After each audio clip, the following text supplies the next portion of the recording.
Okay, ladies, we are live and I am excited. Thank you for joining us today. Thank you to everyone who is joining us on the live stream. We have so much to talk about. Why not start a little bit early? We're here, we're ready, and very grateful to have each and every one of our guests online with us today. If you are joining us, please submit your questions to us via the chat link and also let us know where you're calling in from. It's always nice to know where our viewers are calling in. My name is Anna Blanco and I'm the Executive Director of the International Ocean Film Festival. And we are on day 13 of our 18-day virtual film festival. So it's very exciting. We have over 80 plus films to watch, and we have themed programs as well. We have some free programs. We have some age-appropriate films for middle school and high school students. So we basically have a little bit of something for everyone. So join us online and be inspired about the ocean and be inspired to take action and to learn some more. We've had a wonderful experience with our virtual presentation. At last count, we had viewers from over 22 countries. So we are definitely on a global reach here. And today we're very excited to have our panelists that are participating as female directors. Also, and from a very international perspective. What I'd like to do is give everyone a very brief intro. I know that there's Cristina, she's back again. I know that you guys are very, very accomplished women. There's so much I could say about you and what you've done, but I'm gonna read your bio, your brief bio, and then if you could just tell us where you're calling in from, I think that would be a lot of fun.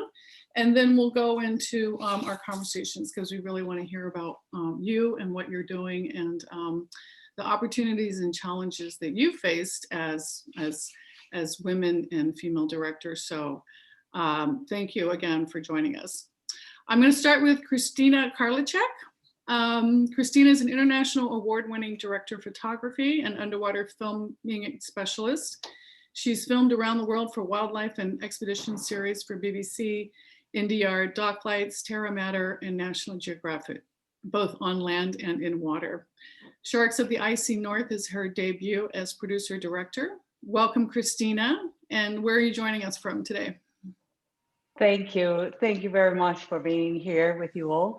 I'm joining from Sweden today. That's where I'm based, and that's where I am right now. No, fantastic. That's wonderful. Next, we have Claudia Schmitt. Claudia is in partnership with her husband, Hendrik. They created The Jet Lagged, an award-winning film team that creates powerful films about the underwater world from the polar circle to the equator, designed to raise awareness about the fragility of the oceans and to promote diving as an environmental lifestyle. Claudia has been to the festival probably 3 times now. She's had 3 films with the festival, and we just really miss you this year for not being able to attend. Thank you for joining us. And where are you today? I'm in Germany, and actually since over a year now, and we actually can't wait to travel again and then also put San Francisco back on the list. I know it's a little challenging not to be able to go anywhere, but here we are. Next, I'd like to introduce Nicole Gormley. Nicole is a documentary filmmaker with a special place in her heart for protecting the ocean and natural world. After graduating from UCLA with a degree in marine biology, she pursued her love of storytelling and has gone on to become a promising and adventurous young filmmaker.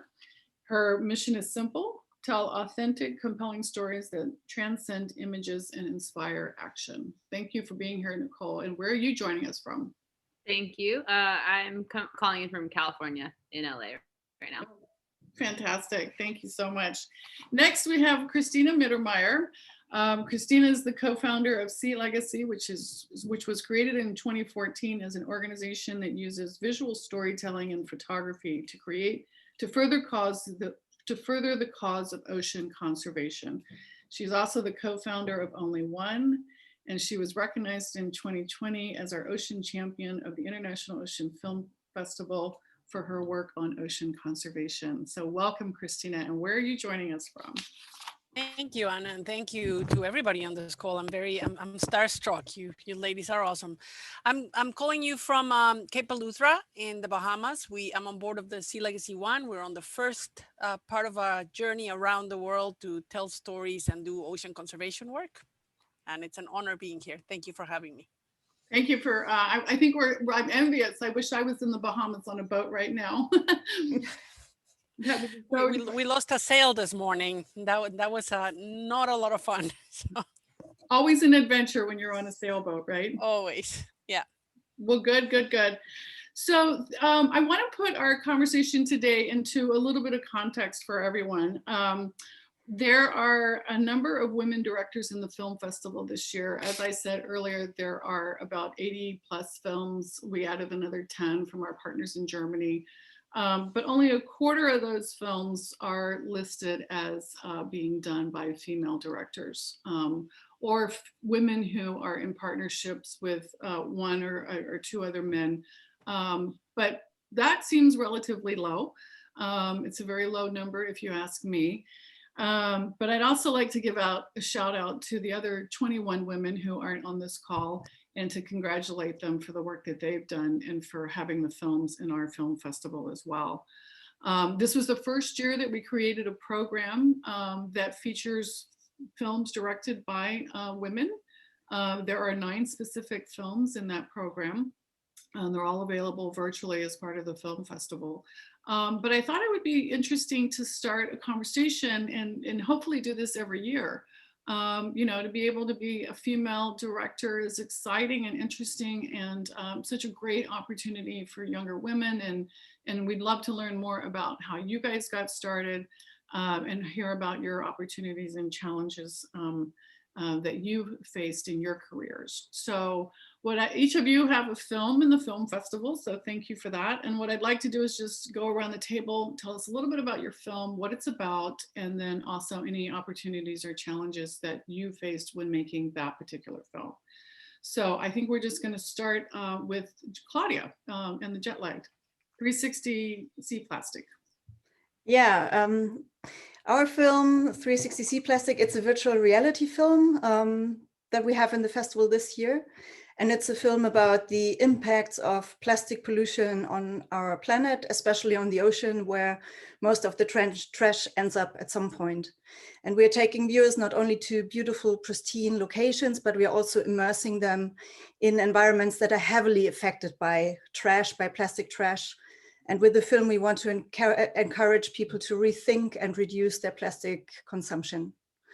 The challenges with this film surely were that it's a 360 film. It's not a normal flat film, the kind of film that we also do.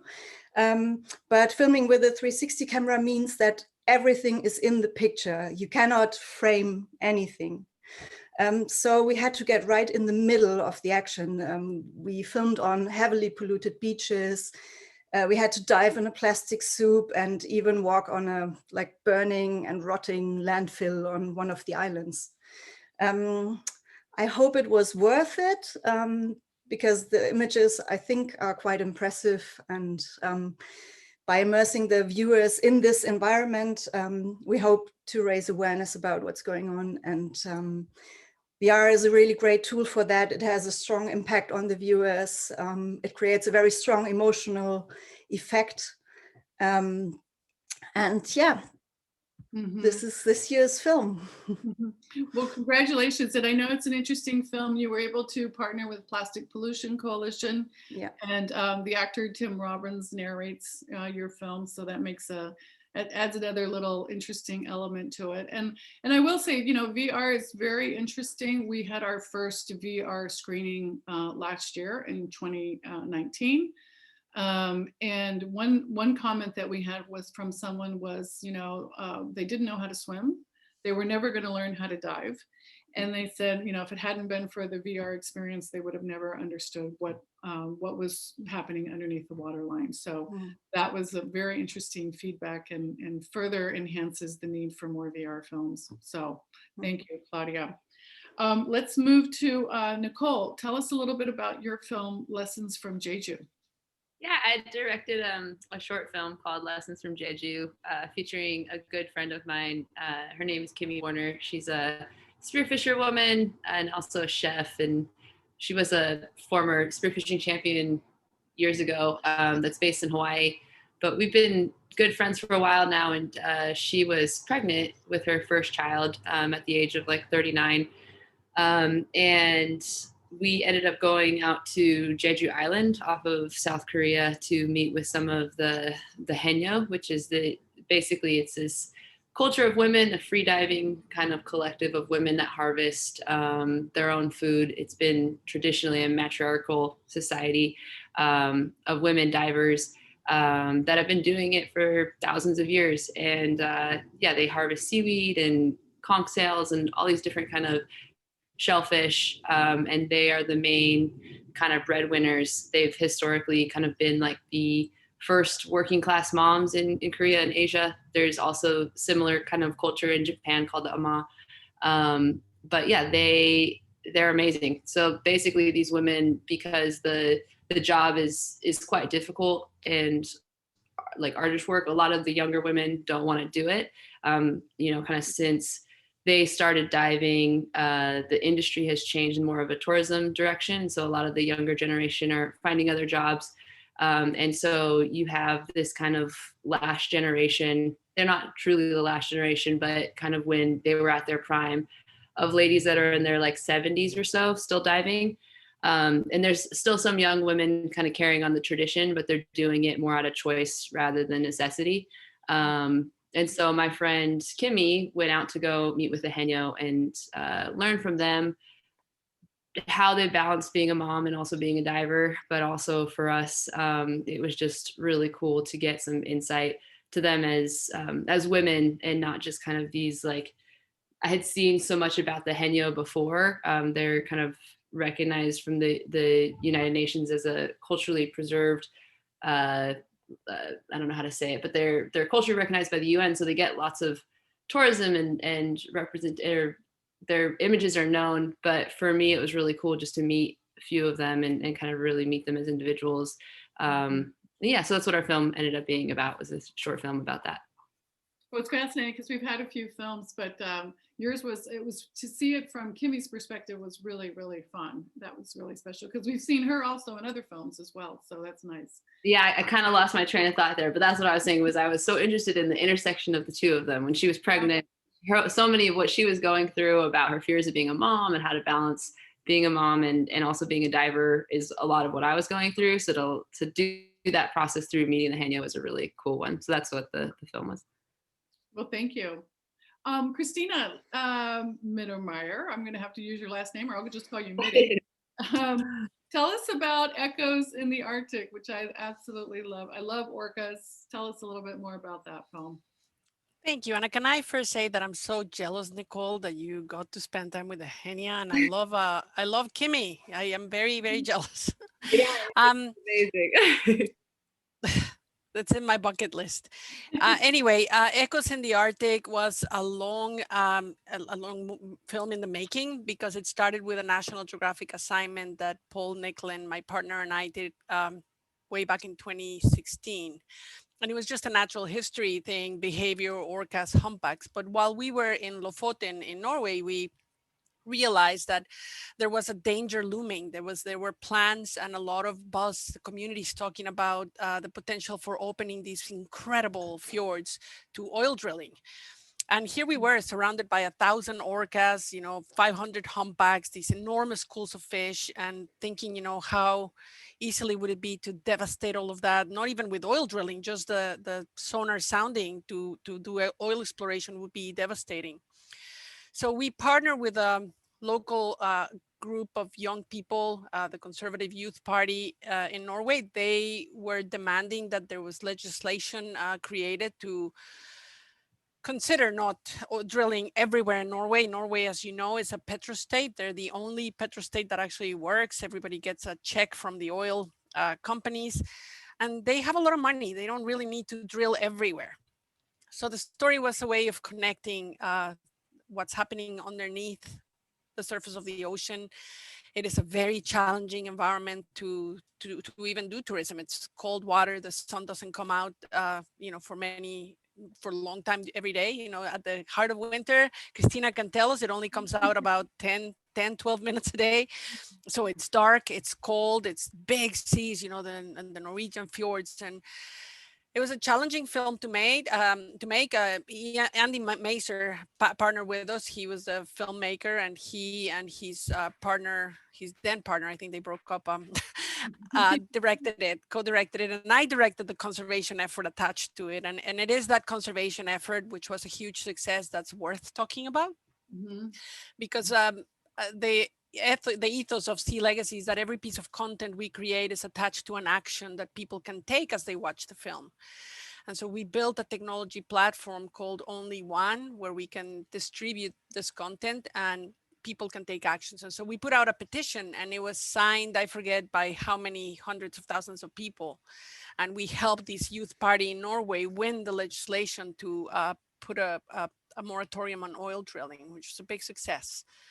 So that's what the film's about, and it makes me really proud that it's featured at the Ocean Film Festival. Thank you. Thank you, Christina. You touched on a few things that we're going to circle back on, but that's so interesting. Christina, tell us a little bit about Sharks of the Icy North. Wow, I hate the cold water. I don't think I could even go diving in Monterey. I haven't gone yet, and I live about 2 hours away. So kudos to you and all the work that you've done. Tell us about your film. Yeah, thank you very much. And also once again to Cristina Mittermeier, very much congratulations on your film and on your campaign. It's so impressive, both, very much. No, I mean, the cold water has been like one of the challenges of my film, but the biggest challenge was actually going out with a project on shark species that are lesser known or almost unknown. And this is actually considering that there's 400 to 500 or even more shark species worldwide. There's about 100 that could be considered cold water shark species. And there hasn't been done very much on those species. They've been like occasional anecdotes of in films or in wildlife series, natural history films. And there's been some films, but it's been a very unbeaten track. And that's been the big challenge for me. And that's why I went on this production, because one thing, yes, I am, and I have to admit it, I'm a shark fan. I grew up at the North Sea in the Netherlands, where you can't almost see anything below the surface, but I knew as a child that there was sharks. And somewhere when I started working as an underwater camera operator and working with wildlife films, I knew one day I want to find those sharks. And it's even more striking because they are living close to the metropoles in Europe, in the US, around the world, and people don't know about them. And that's where the deeper I went into the research, the more I realized as well, there's very little known. There are few eyes out on the ocean, and it's mostly fishing industry or fishing people that see those sharks and scientists. So it was also the challenge on making an engaging program to create a perspective and also a connection for viewers with sharks. Many people are still very afraid of sharks and have this idea that it's all about danger, but in fact sharks have to be afraid of us because we kill more than 100 million of sharks every year. I mean, let that number sink in. And that's for many species of those cold water sharks especially, that goes potentially totally unnoticed for most of the public. And that's where I saw really my mission. And I'm very, very thankful that this film was actually commissioned by a consortium of broadcasters, and they got this. We got this going. So yeah, that was quite a mission and quite a risky production. And it was my first production as a producer director as well. So certainly some challenges. Well, congratulations. It's a fantastic film. And I couldn't agree with you more about showcasing films about species that we need to know about, and especially in the shark world. So thank you for doing that. What I want to talk about next is, I know that many filmmakers in the festival and get started with photography or start their careers as photography. And I think most of you have started in photography and then switched into filmmaking. Tell us about the beginning of your career, if that's the path you took, and if you had any female mentors along the way. Let's start with you, Mitty. I know you've had a lot of very illustrious career as a photographer. Tell us about that. It's just because I'm the oldest one here, but I've been doing this for a long time, but my career actually started as a marine scientist, and just being what Christina's talking about, those eyes out in the water and seeing the devastation that's happening. And I call this the blindness disease. You know, the societies around the world are completely blind to what's happening to the ocean, what's happening to the planet. And I thought that science was going to be the way for me to do something urgently, to get people to jolt up and act and do something. And I discovered that science is a language that people don't really understand, and most people feel very intimidated when they are confronted with scientific language, so they reject it. So I became a photographer just because I took a couple of pictures, you know, they were okay, they were good. But I realized that people felt very comfortable asking me questions about the photographs, whereas nobody was interested in asking me about the science. And I thought maybe photography is a great doorway to invite people into what I think is the most important conversation of our lifetimes. And so that's how my career as a photographer began. I discovered that being a photographer, it gives me a great megaphone. It allows me to have a career as a public speaker where I can share with large audiences the thoughts and ideas that I have around conservation. I feel that a huge part of the job is to be inspirational, you know, to let people know that it's not all lost, that it's still very much worth fighting for, and there's so much we can do. But people feel defeated, or they feel like it's somebody else's problem. So I feel like this opportunity to be an image maker, a communicator, allows me to remind people that we do live in a beautiful planet, that it is worth fighting for, that those of us who get to do this work are very lucky, but it's because we choose to wear this superhero suit, our wetsuit, and declare ourselves, you know, warriors for our planet. So for me, that's the journey. The filmmaking part of it is really films are just such a wonderful convener for audiences, and there's such a great way of passing along messages. But I'm always more ambitious. You know, I want more than photographs. I want more than films. It really is about, and we can talk more about this, but I think to solve ocean conservation issues, we need to build a much bigger audience of people who care about the ocean, who understand, who fall in love just the way we are. And that's one part of the challenge. The second part is SDG 14, Sustainable Development Goal for the Oceans, is the most underfunded. So how do we generate more funds, not just for us and our films, not just for the organizations we work with, but for the entire ocean conservation community? So that's my little spiel. Thank you. And yes, we'll come back to SDG 14 and how to get that funded. So thank you for bringing that up. What about you, Claudia? I know you've started a lot in photography. Tell us about your journey. Yeah, actually, I'm not really a photographer, but I'm a media designer by training. I grew up in the south of Germany, so very close to the mountains and far away from the ocean. Otherwise, I think I would have become a marine biologist. It was one of my teenage dreams. And because of that, I didn't pursue that career, but I always had this big love for the ocean in my heart. And I think I've always been an environmentalist as long as I can think. I've been inspired by Paul Watson and Sylvia Earle when I was young.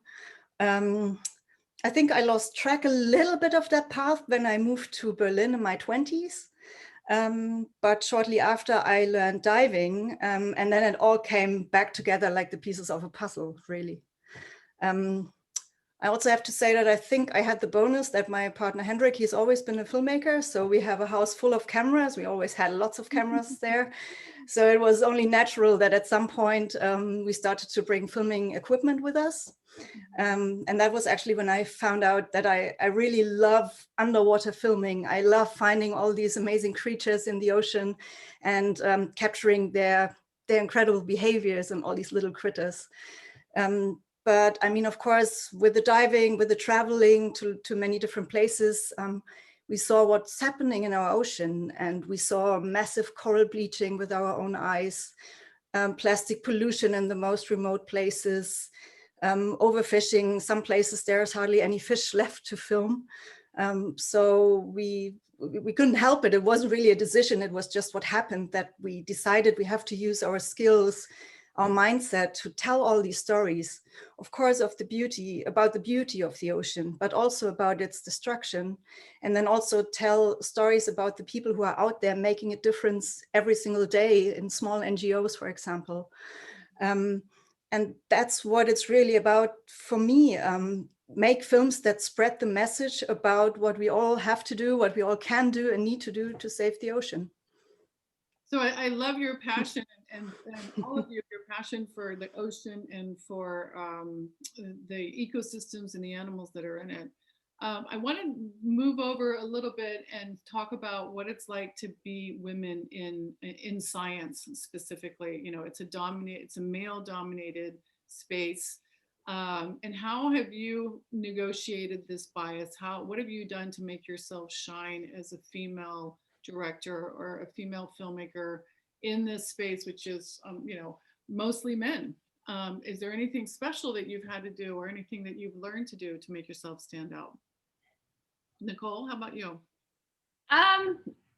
Yeah, I think so. There's a lot of work to be done in terms of how many more female directors and underwater photographers and just people that are making stories and telling those stories. I think there's a lot of work to be done, but I also do feel quite lucky to have grown up in a generation and to have that opportunity based off of other women that have kind of set the path for me, to be able to have that opportunity to never think it was weird that if I wanted to tell a story, I could grab a camera and tell it. And I know the numbers don't reflect where we should be, but personally, I've never felt like I have been inhibited by being a woman. In fact, I feel like it's always been an advantage. And I think so often I've been selected to have a female voice or a female perspective. And it used to be I was like the only woman on an all male dominated crew, but that is changing. I meet female DPs and directors on a more increasing basis, which is fantastic. And I think for me, and it's actually an element that's in our film, but for me, one big thing about that has set me apart, I think, as being a female director is like, if I ever see a woman on set or if I ever see a woman on a team, like we are each other's allies no matter what. Like there is zero competition or zero track, because I think so often we were kind of, and I say we very generally, but there used to be this, like there's one role for a, you know, badass female shark scientist, or there's one role for like a badass female director or whatever. And it used to be like you were this individualistic exception to the rule. And I hope that changes, you know, and I think it's changing. I think partly it's because women that have been able to make it are like desperately trying to get other women. And so for me, it's always been more of a collective effort and a sisterhood to kind of share that burden of getting there. Yeah, that was kind of a long-winded answer, but I guess I've just never felt really inhibited. You know, I've always just found that like the female perspective, one that is like complex and not necessarily black and white, is like a welcome voice to a lot of these issues and a needed voice. And I think that like we are now starting to get more space, and fortunately because of things like Instagram or digital cameras, that storytelling ability is getting more democratized. And so now some of us are like not necessarily even inhibited. We're just, for me, it's always been like, there's a story I want to tell, and this is the only way I can tell it, you know, is if I do it myself. And so, and that's the same thing with photography as well, was just realizing those kind of stories weren't being told. And so that was kind of like an answer to your last one and this one. What about you, Christina? Tell us yours. Yeah, I mean, I'd say I've I've been, in one way, of course, I've been very driven by what I've been wanting to do and what I've been trying to pursue, to work. I mean, how I started out working as a camera operator and a director of photography, because that's what I've been predominantly doing. But I've found that transition quite difficult, and definitely as a DP or as a camera operator, it's been a challenge sometimes. But I sometimes also only realize that afterwards, that certain processes took just much longer or were more difficult than it might have been for people of another gender. And you might not understand that in that moment, but you can sometimes see that in hindsight. Unfortunately, that hasn't deterred me from doing what I wanted to do, and I've somehow just went along with, okay, I'm doing this, and there shouldn't be a difference if I'm a boy or a girl. I just want to do this. So however, you still might have to overcome sometimes bias and prove yourself even more, and that's I think that's draining energy. That's energy we could use for something else. And I'd also like to say that I've seen it as an operator. I've seen also how other women are being treated, and that's something that I found sometimes quite difficult, whether they be contributors or presenters in the roles they've been given in front of the camera. And I think that's something that can very much change also with a female perspective or a women's perspective on how we see each other and how we want each other to be. So, and that connects back to, and that's where it actually comes down to, for me personally, on who are our viewers. Our viewers are theoretically 50% women. So why we should have a representation on who makes the films as well, in a way that is more in that direction, really, because there could be different interests. And I'd say we are having certainly a trend now, and quite a good motion, and to uplift women more, to uplift actually people from different backgrounds than the predominant cultures possibly. So there's a very positive dialogue that's going on. And but I think I'd like also to say that from what my understanding, our dialogues of having actually this meeting and talking about women directors, it's not new. I mean, camera operators, directors of photography, directors in Hollywood, in entertainment media as well as in science, on big budget productions or big budget projects are struggling since years to get into the leading roles. And I think that's really where we have to look at as well. So where are the women in the industry, in those areas as filmmakers? Are they getting the big budgets? Are they getting the big tools to work with? Mm-hmm. Yeah, that's a very interesting perspective. This past weekend, and the Oscars just gave out their first female director award for Best Picture for Chloe Zhao for Nomadland, and there's a lot of conversation about that. What I'm wondering is, it's obvious in Hollywood, it's obvious in big production films. Is it as obvious to you guys in the natural world or in the ocean world per se, that it's harder to be a director with this subject matter in the ocean, if it's an ocean or sharks or manta rays? Do you think it's harder in this world than it would be for example, in Hollywood? And the reason I bring that up is because for us at the festival, over 60% of the people who come to the festival are women. The majority of our volunteers are women, and I think a lot of that has to just do with the simple, act of being nurturing and protecting and caring for our ocean. And I think that has a lot to do with it. But in terms of this world, the natural world or the ocean world, do you think there's you think it's harder in this world than it might be in other themes?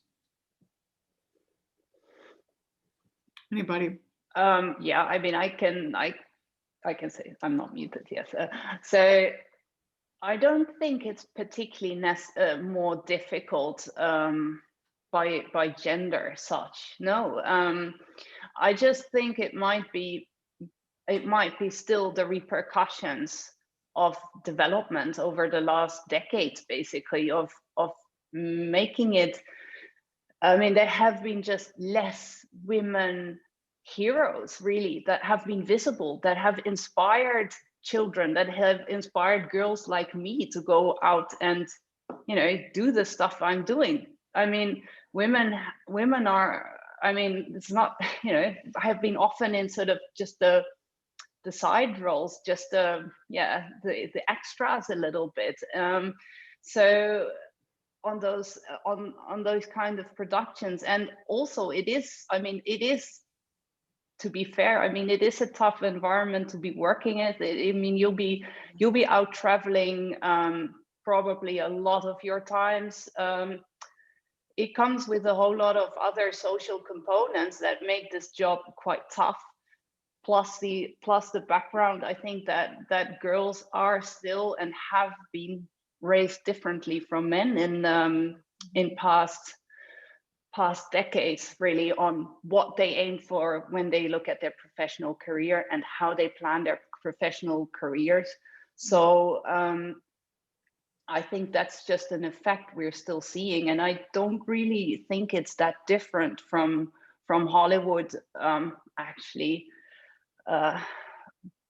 But I think it's more that there have been even less role models, and it comes also with the knowledge of being outdoors. I mean, we need to know about the animals we're working with, or the oceans, or the habitat. So yeah, I think that might be a component to that as well, that women, you know, just something, might not Anna, it's easy to see that there's only a handful of people on this planet, really, and you can count them, who can do what we do, you know. And yes, it's true that the vast majority of them are men, but more and more women are venturing into these roles. And even though they're physically very demanding, the skill set is the same. And what I love is, I like to think about what my superpowers are. And you know, I consider myself an artist, and I like to bring that feminine perspective into my work. And I especially like to direct when there's other women involved, either the subject or they're part of the production somehow. But I love hearing Nicole talk about the fact that for the younger generation, this is almost not an issue anymore. So I hope, and here's a real hope, you know, that in 5 years, we don't even need to talk about female directors, just because they're going to be the norm. It's going to be just what it is. We're here to stay. And just wanting to add to that, you know, it's like, it's almost this split, because I feel like in independent media, I've been applying for a million different grants right now, and it's all about diversity. It's all about, you know, social justice issues. It's all about equality, and the money that is funded from, you know, grant organizations or nonprofits, very mindful conversation happening about these issues on television productions in places where I would say is more mainstream, is more, I don't know how to describe it, but it almost feels like there's two different conversations being had. And you see it at Sundance, 50% of the directors are female filmmakers. The Oscars, you now have, you know, 25% or whatever it was, but it's all still been like historically low. And so I just don't think, to what Cristina was saying, you know, as she was talking, I was really reflecting, like, there has been challenges, and I appreciate that they are changing and we are starting to move in that direction. But I really think that whatever the discipline is, whether it be Hollywood or whether it be ocean conservation, unless we change like the people that hold the money and make powerful decisions and make our boards and make all those people very, very diverse, we're in the same kind of problem where people just go with what's familiar. And if people only had men kind of occupying these positions, They're the only ones that people are willing to take a chance on. And so that's what I think I've kind of run up with, is not having enough experience necessarily because you haven't been given the chance, but then not necessarily knowing how to go. I can add her into, but I didn't want to, I guess it's both. I feel both ways, that it's getting better, but it's still, the work is not done. And I just appreciate how far we have come, but there's still so much more to do. But something you said earlier is absolutely important, and that is that it's upon all those of us who've already blazed the trail and we're already doing this work to build that culture of sisterhood, and make it easier for whoever comes next to not have to break through the same barriers, and to be good role models, really, and good allies. And that is not a heavy lift at all, right? I mean, and when I think of myself as a public figure, what I'm thinking about is, I want to inspire young girls to break the limitations of how they see themselves in the future. Because you're right, Christina, we are raised with those limitations, with the parameters that are given to us. You're going to be dressed in pink, you're going to get married, you're going to blah, blah, blah. And it really takes a lot of courage to make the decisions to say, no, this is what I want to do, and I'm going to do it regardless. So I want to congratulate all of you, because you're being extraordinarily good role models and blazing a trail. That's what it's about. And I think we are so quick to forget that you guys are, are role models for younger women, and I think what I see a lot is going back to your comment, Nicole, about communication and social media. There is so much happening with social media in terms of telling stories and being able to communicate. And I think that has just opened up a whole nother window for women who want to get into any particular field. You know what I mean? So I think there's just, it's a generational change, I think, that's happening as we speak. But I still think there's some opportunities for channeling it and making it easier for people, and especially for women to become female directors. We do have a question from one of the other filmmakers who joined in on the call, and I'd like to call her out. It's from Alexandra, and she is the filmmaker of Blue Point, which is in the film festival. And her question is, have you considered creating a hybrid of fiction and narrative in your projects about the natural world? Which we don't see very often. We do have some narrative films, fiction films about the ocean, but and hers reflects that a little bit. Have you guys ever thought about that in terms of not your classic documentary about what needs to happen, but more of a fictional narrative? I haven't, but what a good idea. Have you, Claudia? Have you guys thought about going in that direction, or is it mostly? No, actually not. But I have to add that Hendrik also likes to shoot narrative films. So so I think that I mean, if we come up with a good idea and come up with a good story, I wouldn't completely rule it out. Mm-hmm. Good to know. Yeah, I have, yeah. Go ahead. I have actually thought about that, because I mean, it can be sometimes quite frustrating when you work with wildlife, with natural history out in the field, and you can't achieve and you can't shoot what you actually prevision and what you would like to shoot and what you would like to tell as a story.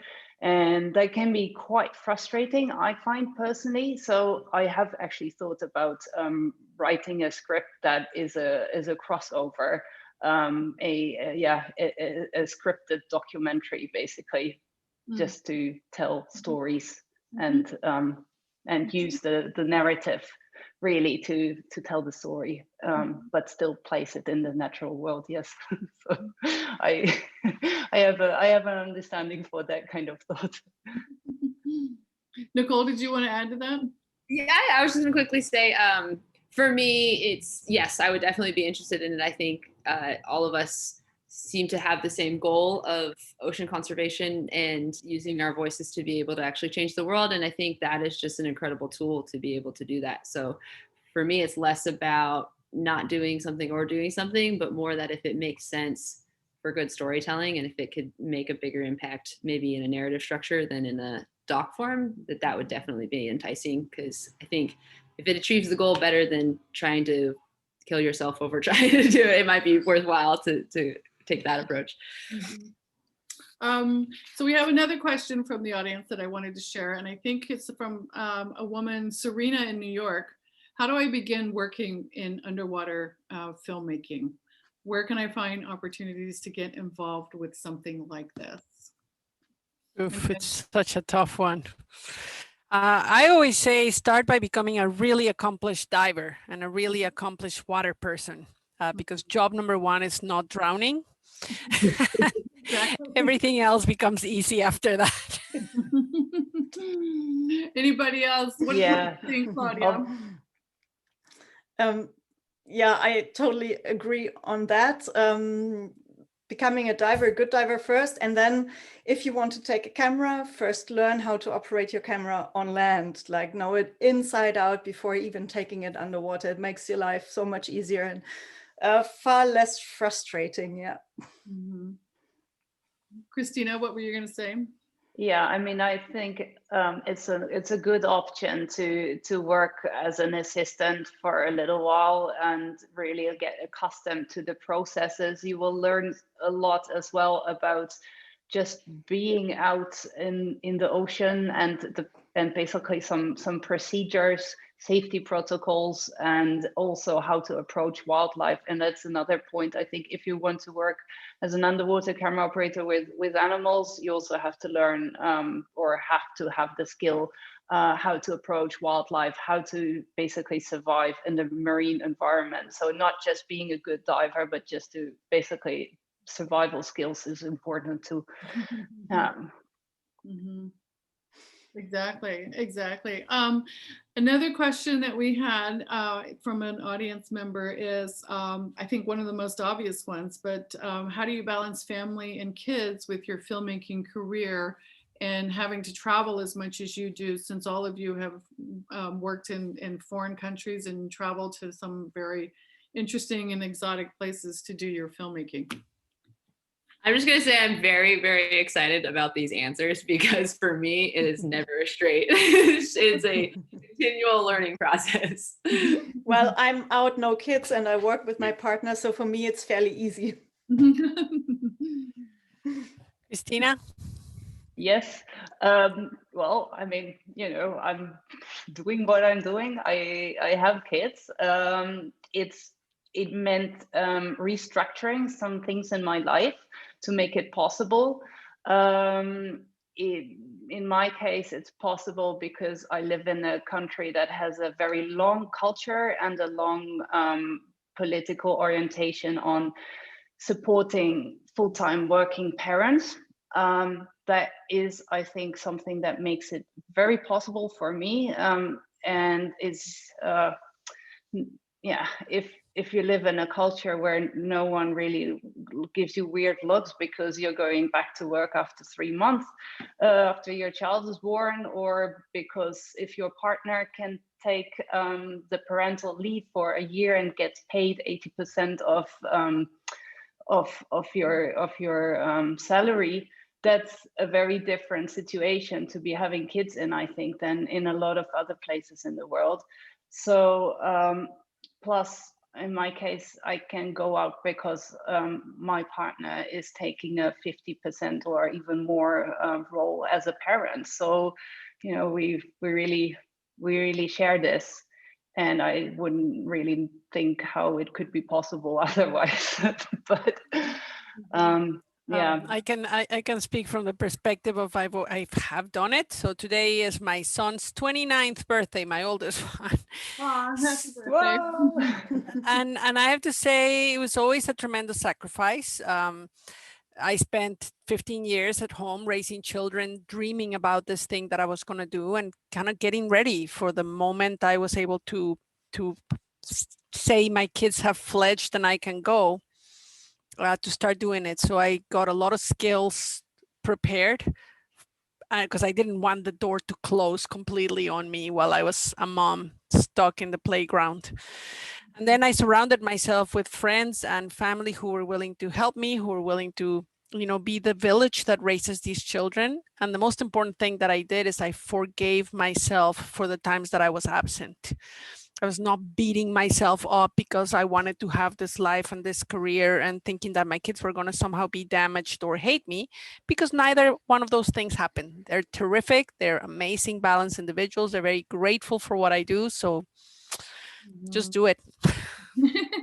And I think a lot of kids grow up like that. They realize, that most kids don't have grudges. I think a lot of it is what women do in their own minds by bringing on that guilt and feeling bad for what we want to do and making that choice. So, I think, like you said, I think kids are resilient, and I think they grow up, and they turn out just fine. So happy birthday to your son, and kudos to you for that.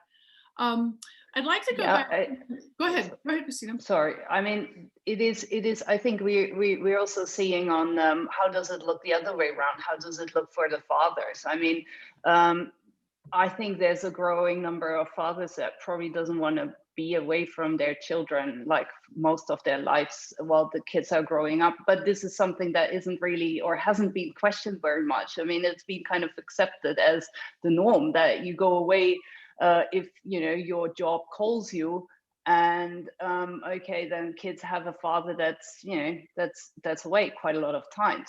And as a woman, that's not common to do, but it's not, why would there be such a difference for the children? But it's of course important that the other parent is there then. I mean, so, or someone who takes care of the children and has a parenting role. So I think that's really like a matter of our perspectives on how we see it on, and I think that's a big point to realize. And I mean, you can't do 100% parent and 100% your job, then you're just gonna break down. Mm-hmm. Mm-hmm. Like most things in life, right? We learn to balance, and we learn to find a balance, in order to do what we want to do and achieve what we want to do.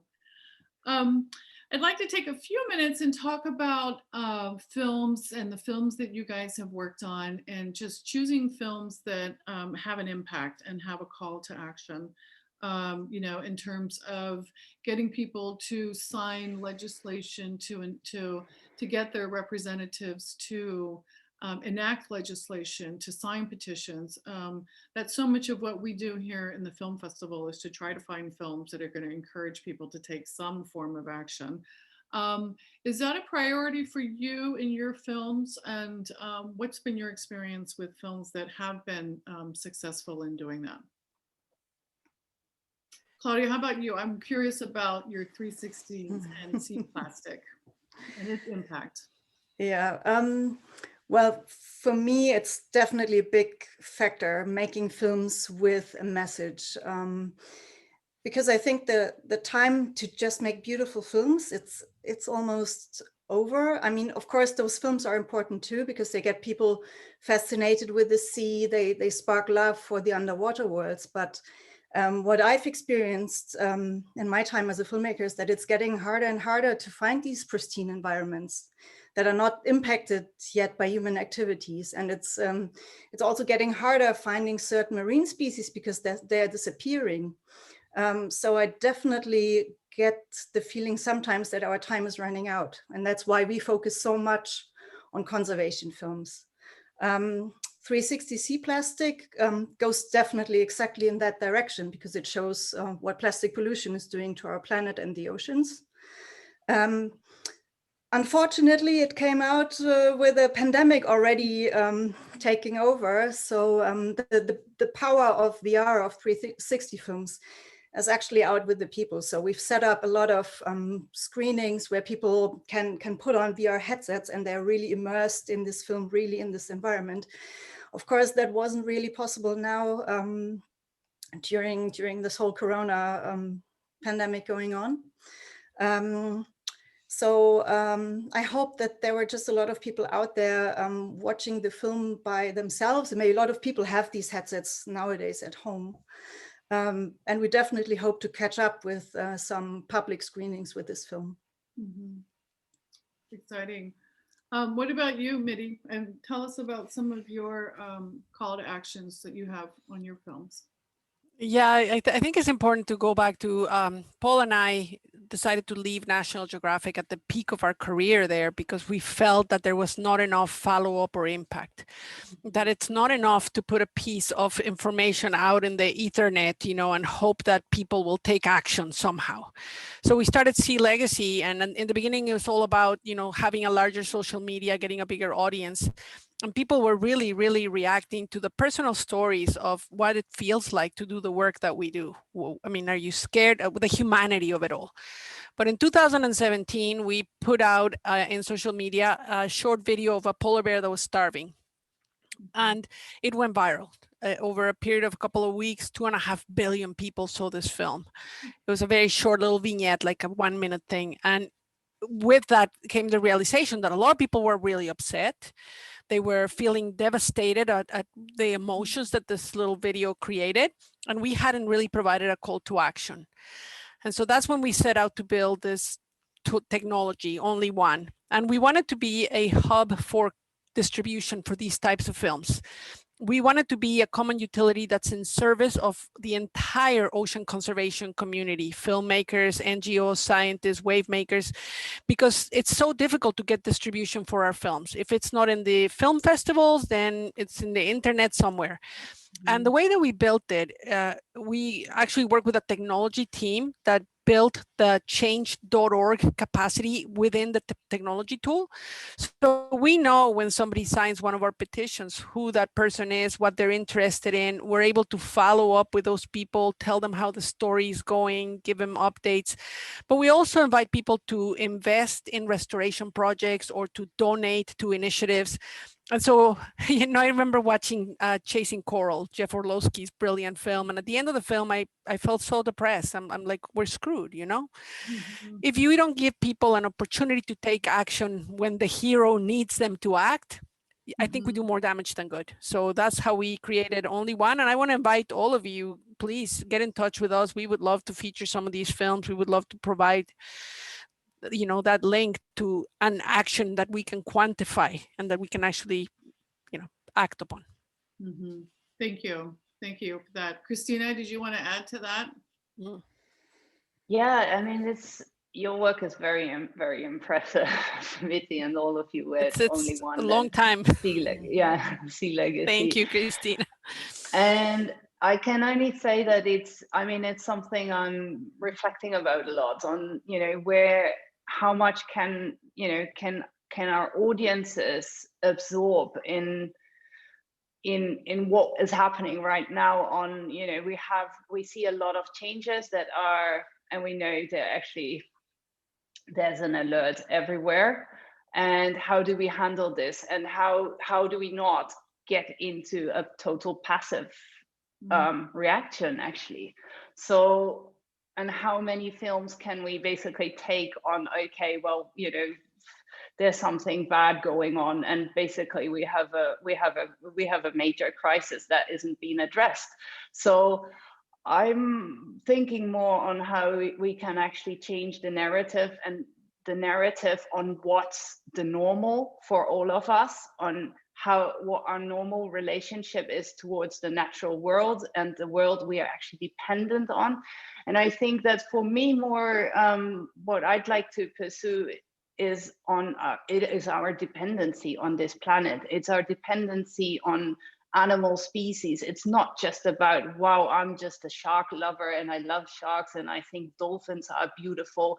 It's about this is our very existence, and it's badly threatened. So and it's threatened by benefits of very few people in this world. So I think we need to change the narrative, and that's where we need advocates for. And that's, I think, where the role of filmmakers and also broadcasters is really, at least on a public interest level.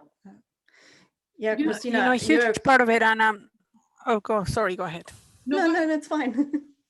Go ahead, Mitty. I was going to say that because I've done so much thinking around this very point, Cristina, it's a very valid point. And I always think about, you know, who were the heroes in previous movements. And I think a lot about people like Martin Luther King.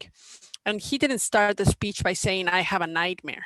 he told us what the dream was. He gave us the aspiration of where is it that we need to be going. And that's why we keep making beautiful films, Claudia, because we need to remind people of what is it that we are trying to achieve, not just the bad things that we're trying to stop. But I saw it with my own children when they were in their early teens and 20s. You know, this sense of desperation, of powerlessness, that we cannot do anything. And the reality is there's much we can do, but the most important thing we can do is build a sense of community, that we're not doing this alone. And so when you're invited to take an action, whether it's, you know, restoring a mangrove, and you can see that your small contribution combined with the contribution of all these other people actually achieve something beautiful, you feel empowered to do more. And it's that sense of that's how we change the narrative, really. To your very good point. Claudia, did you have a comment, or Nicole? Yeah, I just wanted to say, I mean, we as the divers, as the filmmakers, as the underwater filmmakers, we're the ones who see what's going on. We're the eyewitnesses. And I think we're also, at least I see myself as an ambassador of the ocean. So of course I want to share my love. I want to make people feel the same way that I do. And at the same time, and here I think Cristina, you said a very good thing. We are all dependent on the ocean. Coral reefs are not just nice to have. They are essential for the balance in the ocean. And without the ocean, there is no life on land, at least not in the way that we know it. So yeah, and there is still a lot out there that we can save, or that can be saved. And our films are such a powerful tool to help people realize and to change the world in the end. Nicole?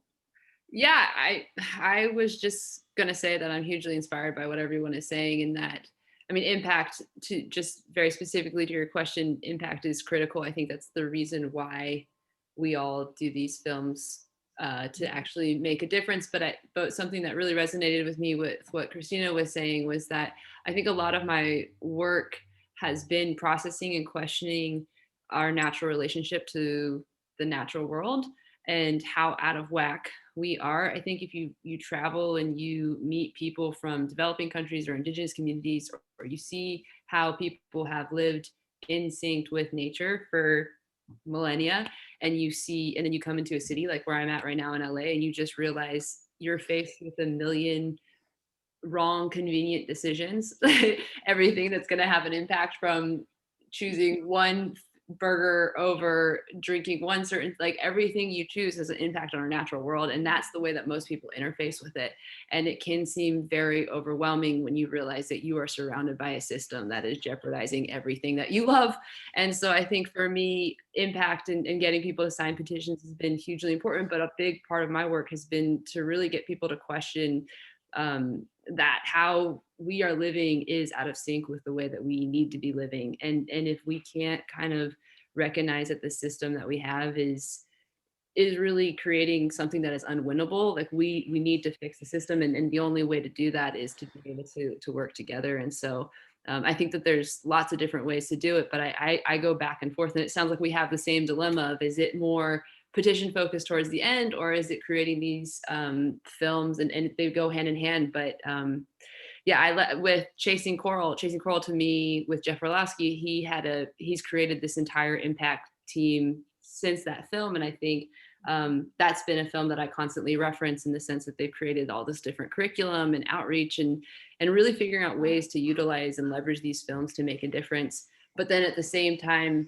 trying to cast the largest net and largest audience possible. And sometimes they don't necessarily, those two goals don't go hand in hand. So trying to figure out how to walk that has been an evolving process. And so it's just really cool to hear that everyone kind of struggles with those two goals at the same time, and then how we've all kind of landed.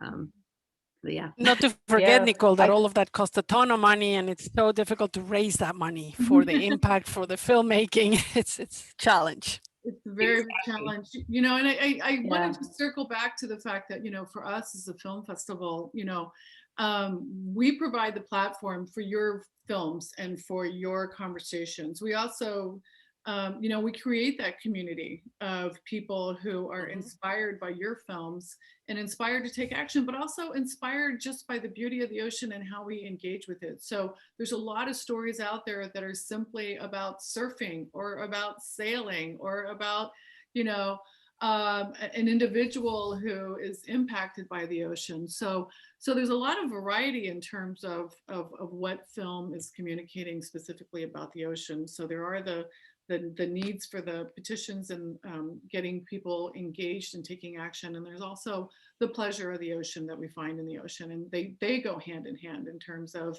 you've got to save it, you've got to protect it, you got to take action in order to be able to actually enjoy it. So that's just a little what I see in terms of the films that we show. So not all the films are doom and gloom. A lot of them are, you know, hugely inspiring, whether it's the person who's doing what they're doing or the organization. And so there's a good variety of everything. We're coming up at the top of the hour. Just if we could just do a quick roundtable. This has been so exciting. Thank you, ladies, so much for sharing your thoughts and perspective. Any stories you want to tell about upcoming projects that you're working on, any films that you're working on, or the story that you think really does need to be told about the ocean and that you wish you could do if we had all the funding in the world? I'll be working on that for you behind the scenes, so let me know. You got anybody want to start? Well, I know what I'm doing. After years of working, photographing indigenous communities and now shifting to becoming an underwater camera woman, I finally see where it's all going to come together, because I want to do what you did, Nicole. I want to tell the story of these coastal communities and their relationship, their struggles with a changing ocean. And I want to do it from the perspective of the ocean. So that's what I'm going to be doing for the next 10 years. So if you need me, that's where I'll be. Thank you. I'm like fangirling really a lot that you just like gave me a compliment. So thank you very much. Just a quick blurb on what I'm doing. I am working on my first feature-length film, and originally it started profiling 3 different kids from indigenous communities. We were working in the Arctic and the Pacific and East Africa. We were kind of, basically each of their lives have been transformed by different causes of climate change, one from drought, one from sea level rise, and one from loss of sea ice. And for me, it's been really interesting to tell the perspective from kids, as well as from these communities that are on the front lines, potentially the intersection of a lot of these issues coming to a head. So not only just climate change, but also previous historical relationships with colonialization, as well as like a reckoning of modernity versus tradition and how that all fits into place. So yeah, big, heavy thing, but that's like where my head is at right now. I just got back from Kenya, and we're about like halfway through production. So hopefully we will have something to show you guys in the next year or two. Sounds exciting. Sounds exciting. What about you, Claudia? I booked flights today. So we're finally getting a way out. We're flying to Greece next month to first film for a TV documentary about animals, critters living on and around the beach. And then afterwards, we'll jump on a 60-year-old German steel boat turned expedition vessel and start exploring the underwater world of the Aeolian Sea between the Greek islands. And this is actually, we're starting our next big film project there. I can't really tell too much about it yet, but of course it's again about saving the oceans, showing people who are doing it already, and about saving our beautiful planet. And then hopefully premiere it in San Francisco in 2026 or something like that. It's going to take a while. We'll still be here. Don't worry about that. Christina, what are you working on that you want to share? Yeah, I'm going to be joining as a underwater camera operator on a film in the Arctic about climate change and the impact of animals. Hopefully, if all travel plans go ahead as planned, I'll be going there from June onwards. And I'm also preparing actually a new film as a director producer. And I can't say too much about it, but it's about large underwater animals. So, and yeah, it's gonna have a conservation, strong conservation message, and actually, yeah, joining in on campaigns that that have that context to the animals. Fantastic. Well, thank you so much. And that sounds exciting. Thank you, ladies, so much for joining us. I'm sorry we went over for a few minutes, but you're so inspiring and it's been so much fun to chat with you. We are recording, so this will be available after today on our website. So thank you so much. Thanks to our audience, and we'll see you soon.